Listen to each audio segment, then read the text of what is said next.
Former U.S. Ambassador to the United Nations and former National Security Advisor John Bolton joins me. Good evening, sir. And let me start with the sort of the selfish American question. If Venezuela invades Guyana, what does it matter to American citizens?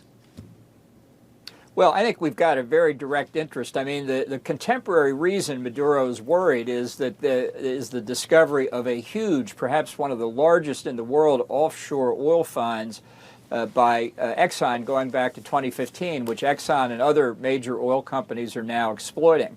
And if they can continue to drill unimpeded in Guyanese territory, offshore and onshore, nobody needs Venezuela's reserves. And the infrastructure of Venezuela's petroleum industry, which they've driven into the ground over the past 20 years, far more difficult to repair than just starting over next door in Guyana. So I take this very seriously. It may not be the entire future of Exxon and Chevron and the other big companies, but for the United States, for our to be able to get oil from this hemisphere rather than farther away, this has huge economic implications for us and all the countries in the Western Hemisphere. So there's a lot on the line here, make no mistake about it. Well, I get a little suspicious when I see someone like Maduro meeting with President Xi Jinping, President Putin, President Raisi, not exactly pals of the United States, to put it lightly. That makes me a little bit nervous. And I see the parallel between in 2014 when Putin invaded Crimea and annexed that. So I guess that's what has set off alarms with me. No, I think that's exactly right. And look, Maduro is canny, and he just suckered the Biden administration within the past couple months to lift economic sanctions against Venezuela that were imposed on him in 2018 and 2019 after he stole the last Venezuelan presidential election. Maduro, if you can believe it, promised to hold a free and fair election this time, and the White House lifted sanctions, whereupon Maduro started arresting the opposition and otherwise making sure he would win the next presidential election.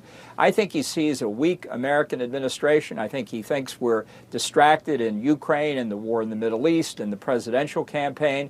And I think he, like others around the world, including possibly Xi Jinping, thinks to themselves, this may be a great opportunity to make a move with the U.S. distracted and unable to get its act together.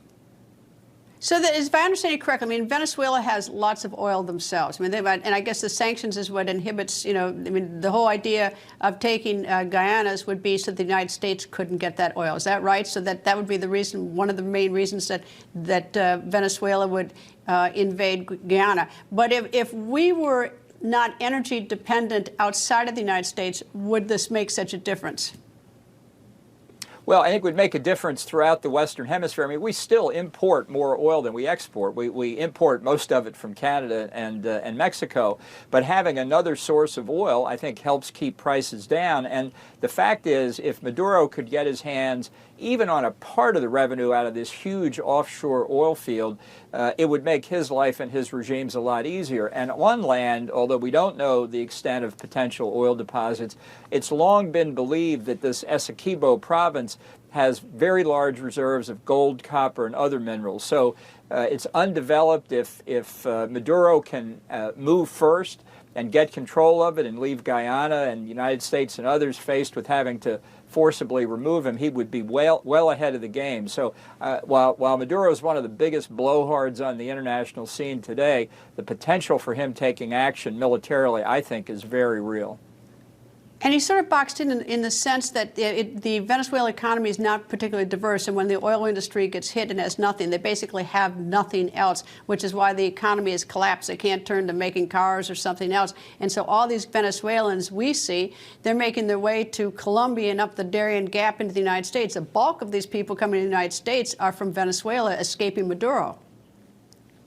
Exactly. Look, Venezuela could be a very rich country. In the 1950s, compared with other places in Latin America, it really was. But 20-plus years of Chavez and Maduro have driven the country into the ground. The people are leaving, and it's been a breeding ground for Russian interference, as you were saying, China, Cuba, Iran.